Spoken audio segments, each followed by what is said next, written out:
শ্রী শ্রী অনুকূল ঠাকুরের বাণী। ডালিম পাকিলে যেমন আপনা আপনি ফেটে যায়, তোমার অন্তরে সদ্ভাব পাকিলে সেটা আপনা আপনি ফেটে যাবে। সেটাকে তোমার মুখে বলে প্রকাশ করতে হবে। অসতের কাছে যাও যদি অসৎ হয়েই উঠবে, সতের কাছে অসৎ গেলে সৎ প্রশ্নাই উঠবে। শ্রী শ্রী অনুকূল ঠাকুরের 137তম শুভ আবির্ভাব তিথি, আর সেই উৎসবে হাজার হাজার ভক্তবৃন্দ এসে কিন্তু অনেক প্রতিকূলতা পার হয়েও কিন্তু এসে এখানে ভিড় জমা। আমি যদি 14 তারিখে এখানে আসতাম তাহলে হয়তো ভিড়ের মাঝে হারিয়েই যেতাম। এত পরিমাণে ভিড় ছিল, এত হাজার হাজার ভক্ত এসেছিল এখানে অনেক দূর দূরান্ত থেকে।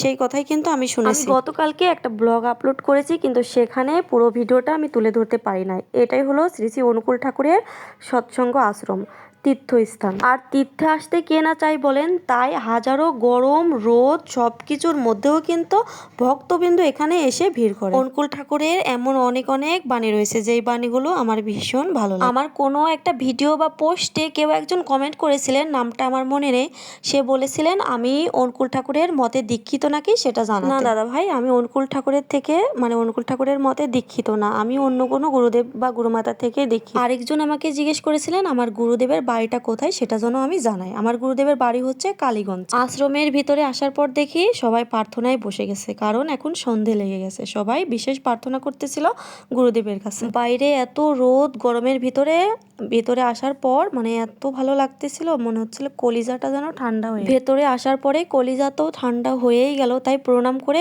বসে পড়লাম আমিও সবার সাথে প্রার্থনায়। কিন্তু আপনাদের দাদাবাবু তারা দিতেছিল, কারণ আমাদের বাসায় ফিরতে হবে। আমি থাকি ঈশ্বরদীতে, আর ঈশ্বরদী থেকে পাবনা 1 ঘন্টার পথ।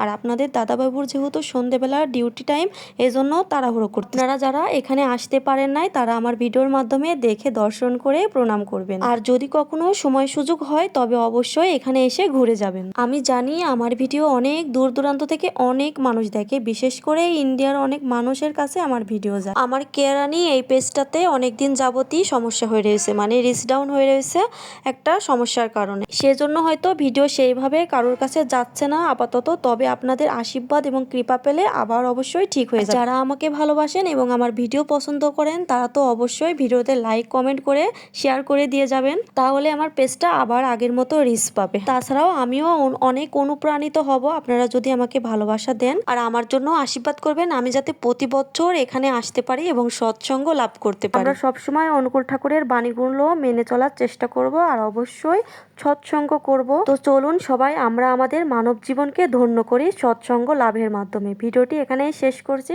হরে কৃষ্ণ।